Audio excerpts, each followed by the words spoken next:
আসসালামু আলাইকুম। আলহামদুলিল্লাহ, আমাদের ধান লাগানো প্রায় শেষ।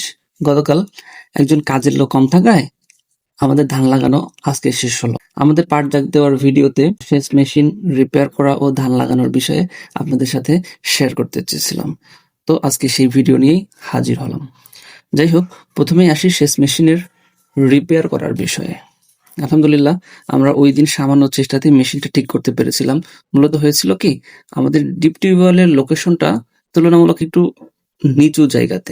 জায়গাটার উত্তর দিক থেকে ক্রমান্বয়ে নিচু জমি হওয়ায় বর্ষাকালে বৃষ্টির পানি হঠাৎ বন্যার মতো এই দক্ষিণ দিক দিয়ে প্রবাহিত হয়। কয়েকদিন আগে হঠাৎ ভারী বৃষ্টি হওয়াতে মেশিনটা তলিয়ে গিয়েছিল, আর মেশিনের ভেতরে পানি যাওয়াতে সমস্ত মোবিল পরিবর্তন করে ডিজেল দিয়ে যে স্থানগুলোতে পানি লেগে মরিচা ধরেছিল ওই স্থানগুলো পরিষ্কার করার পরে আমরা নতুন মোবিল মেশিনে দিয়েছিলাম।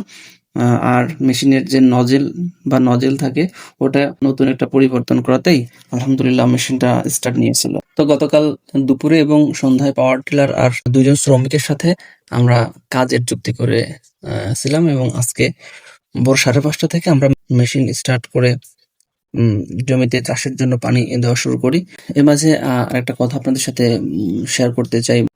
আমরা এই মৌসুমে প্রায় 1.5 বিঘা জমিতে ব্রি 87, 20% জমিতে ব্রি 103 এবং 15% জমিতে বাদশাভোগ ধানের চাষ করতেছি। তো এগুলো হলো নিচু জমি, আর আমাদের কিছু উঁচু জমি রয়েছে। ওই জমিতে বর্তমানে লাল শাক এবং মূলার শাক চাষ করেছি।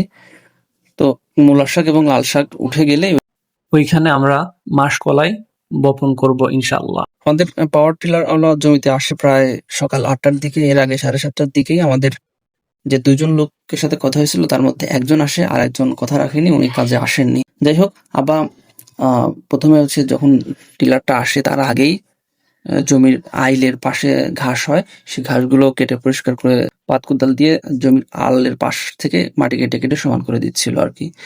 আর আমি জমিতে ঠিকঠাক পানি হচ্ছিল কিনা সেটা দেখছিলাম, তদারকি করছিলাম আর টুকটাক ভিডিও করছিলাম। ওইদিকে সেচ মেশিনের পাশে বীজতলা থেকে আমাদের ওই পরেত আর আমার বড় ভাই ধানের চারা তুলতেছিল। তো আমি পানি তদারকি করতে করতে মনে হলো পাওয়ার টিলার চালাই। তো যেই ভাবা সেই কাজ। আমাদের যে পাওয়ার টিলার অপারেটর সাগর, ওকে বললাম পাওয়ার টিলার চালাবো, তো কোনটার কি কাজ আমাকে একটু বুঝিয়ে দাও। সে বুঝিয়ে দিল, আমিও টিলার উঠে পড়লাম। আলহামদুলিল্লাহ, প্রথম দিনে চালক হিসেবে খারাপ করি নাই। জমি চাষ হতে হতে ওদিকে প্রায় আমাদের অর্ধেক জমির চারা উঠানো হয়ে গিয়েছিল। তো আব্বা আমাদের ওই পরেরটাকে বলল, আচ্ছা বলে রাখি, আমাদের এদিকে যে মাঠে কাজের জন্য যে শ্রমিক বা লোক নেওয়া হয় ওদেরকে পরেত বলে। তো আব্বা পরেরটাকে বলল যে ঠিক আছে, আমি চারাগুলো বাড়ি দিয়ে দিয়ে ওটা নিচের যে অংশের যে কাদা জমে থাকে ওই কাদাগুলো পরিষ্কার করে দিয়ে আপনি 2-3 আটি নিয়ে যেয়ে লাগানো শুরু করেন। তো আব্বা ওগুলো বাড়ি দিয়ে দিয়ে পরিষ্কার করলো। এরপরে হাতে ধরে ওই জমিতে নিয়ে গেলো, আর আমাদের সেই পরেত সেখানে ধান লাগাচ্ছিল। আর আব্বা চারাগুলো নিয়ে যায়, চারার মাথাটা ছিঁড়ে একটু দূরে দূরে ছুড়ে দিচ্ছিল, যাতে করে ধান আটি শেষ হলে যে লাগাচ্ছে সে সহজেই তার হাতের কাছে অন্য একটা আটি পেয়ে যায় আর কি। যাই হোক, ধান লাগানো শেষ করে আগামীকাল থেকে জাগ এসে যাওয়া পাটগুলো ধোয়া শুরু করা হবে। সে বিষয়ে ইনশাআল্লাহ ভিডিও দেওয়ার চেষ্টা করব। আপনাদের আগ্রহের বিষয়টা অবশ্যই আমাদেরকে কমেন্টে জানাবেন, আমাদেরকে অনুপ্রাণিত করবেন। তো আলহামদুলিল্লাহ, এই ছিল আমাদের আজকের ভিডিও। আমাদের জন্য দোয়া করবেন, আমরা যেন নতুন যাত্রার এই কৃষিকাজে সফল হতে পারি। আসসালামু আলাইকুম।